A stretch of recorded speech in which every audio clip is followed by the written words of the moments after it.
যেভাবে তেলের জন্য তোমরা পাম্পের মধ্যে লাইন ধরে আছো, ও বন্ধু দুনিয়ার জমিনে চলার জন্য তুমি এত সুন্দরভাবে লাইন ধরে আছো, ঘন্টার পর ঘন্টায় দাঁড়িয়ে আছো।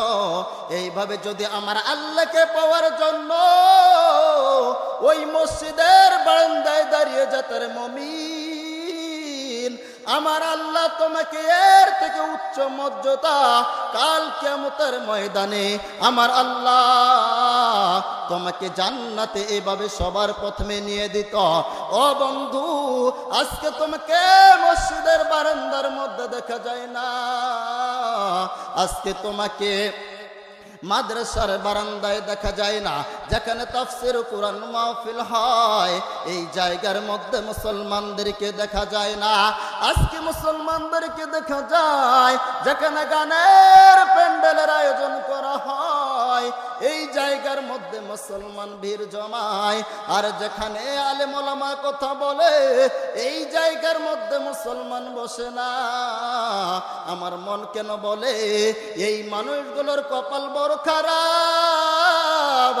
আজকে এই মানুষগুলো যদি জান্নাতের বাগানের মধ্যে বসে যেত, আমার আল্লাহ কাল কিয়ামতের ময়দানে এই সব ব্যক্তিকে আমার আল্লাহ এই জান্নাতের বাগানে বসার কারণে জান্নাতের ফয়সালা করে দিত। আমার ভাইরা, আমার বন্ধুগণ, এই জন্য আল্লাহ রাসূল সাল্লাল্লাহু আলাইহি ওয়াসাল্লাম সাহাবাদেরকে উদ্দেশ্য করে বলছেন, আরে সাহাবাই কেরাম, তোমরা যখন দুনিয়ায় জান্নাতের বাগানের পাশ দিয়ে হাঁটবা অবশ্যই তখন তোমরা জান্নাতের বাগানের মধ্যে বসে যাবা। সাহাবাই কেরাম আরজ করল, গো নবীজি, দুনিয়ার জমিনে আবার জান্নাতের বাগান হয় কেমনে? আমার নবী রাহমাতুল লিল আলামিন ডাক দেয়া বলেন, আরে সাহাবাই কেরাম, দুনিয়ার জমিনে তো ওইটা হলো জান্নাতের বাগান, যেই জায়গার মধ্যে কোরআনের কথা হয়, যেই জায়গার মধ্যে তাফসীর করা হয়, যেই জায়গার মধ্যে আলেম ওলামা বসে, যেই জায়গার মধ্যে আল্লাহর কথা বলা হয়, ওই জায়গাটাই হলো দুনিয়ার জমিনে জান্নাতের বাগান। আরে দিনাজপুরের মুসলমান, আপনার হাতে পায়ে ধরে রে আর আব্বা জান, একটু সময় আর হেলাইয়া দুলাইয়া কাটবেন না। একজন বন্ধু দোকানপাট সময় নষ্ট করবেন না, একজন মা রান্না বাড়ায় ব্যস্ত থাকবেন না, আত্মীয় স্বজনকে নিয়ে ব্যস্ত থাকবেন না। ও মা, আজকে যদি আপনি আমি মারা যাই, ওই আত্মীয় স্বজনরা কিন্তু আপনাকে আমাকে ওই কবরের মধ্যে ফালাইয়া দিবে।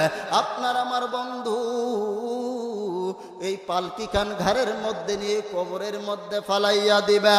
আরে দিনাজপুরের মুসলমান, জানি না কার কান দুয়ারে এসে হাজির হইয়া গেছে। ও বন্ধু, এমন হতে পারে রে এই মাহফিল চলাকালীন তোমার আশ্রয় তোমার দরজায় চলে আসে। আরে বন্ধু,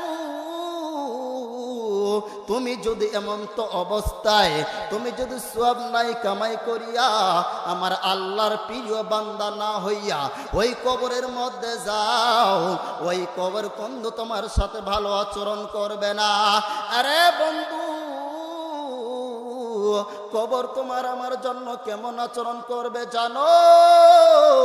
ওই কবর বড় ভয়ঙ্কর কবর, ওই কবর কিন্তু ভালো জায়গা নেই রে বাবা। ওই কবরের মধ্যে যদি আমল নিয়ে না যাইতে পারো, ওই কবর কিন্তু তোমার সাথে ভালো ব্যবহার করবে না। ও বন্ধু, ওই কবর তোমার আমার সাথে কেমন ব্যবহার করবে জানো? ওই কবর একবার যদি তোমার উপর খেপে যায় তাহলে কিন্তু বন্ধু তোমার অবস্থা ভালো থাকবে না। আরে বন্ধু, ওই কবরের মধ্যে এমন প্রশ্ন করবে, যদি বান্দা মুমিন হয় তাহলে আমার আল্লাহর জবাব দিতে পারবে, আর বান্দা যদি বেঈমান হইয়া যায় ওই ব্যক্তির জবান থেকে কখনো প্রশ্নের জবাবের উত্তর বাইর হবে না। ও বন্ধু, আজকে কিসের বাহাদুরি করো? আজকে কিসের অহংকারী করো, আজকের কিসের ক্ষমতা দেখাও? ও বন্ধু, তুমি কি জানো না একজন 10 তলা বাড়িওয়ালার মালিক যদি মারা যায়, এই মালিককেও 3 টুকরা কাফন। একজন ভ্যানওয়ালা মারাও গেলে 3 টুকরো কাফন। একজন এমপি মারা গেলেও 3 টুকরো কাফন। একজন মন্ত্রী মারা গেলেও 3 টুকরো কাফন। ও বন্ধু, কোন দুনিয়ার পিছনে ছুটছো? কোন দুনিয়ার মায়ার মধ্যে পড়ে গেছো? কোন দুনিয়ার মায়ের মধ্যে পড়িয়া আমার আল্লাহকে ভুলে গেছ? আরে দিনাজপুরের মুসলমান, গভীর মনোযোগ দিয়ে কথাগুলো শুনবেন, কোনো দিকে নজর দিবেন না, কোনো দিকে খেয়াল করবেন না। যে যেখান থেকে আলোচনাটা শুনতেছেন, ও বাজানো সময় হলে চলে আসেন, আর না হলে ওই জায়গা থেকে একটু খেয়াল করে